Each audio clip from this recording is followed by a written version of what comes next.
Greqia përzgjedh me inteligjencë artificiale 25.000 punonjësit më të dalluar të administratës shpërblimi deri në 2.000 euro.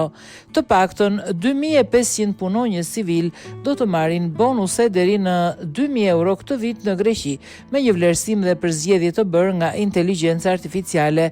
Ministria e Brendshme tha se po përgatit një bonus për punonjësit më të dalluar të sektorit publik me pagën e 13 si pjesë e zbatimit universal të bonusit të produktivitetit për vitin 2025.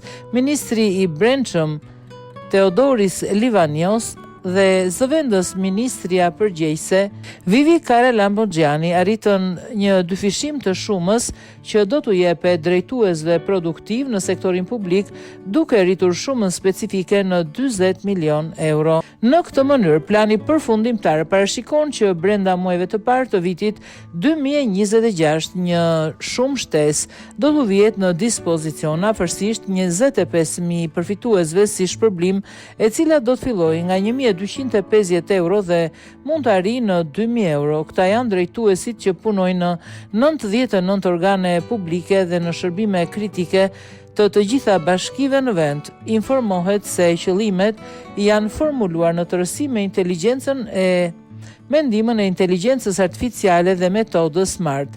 Përzgjedhja për shpërblim llogaritet duke përdorur një shkallë matje të performancës dhe të dhënat transferohen në sistemin e informacionit të shpërblimit. Më pas, përzgjedhja e punonjësve të përshtatshëm dhe shuma e shpërblimit kryhet nga menaxherët e tyre të linjës dhe jo nga lidershipi politik.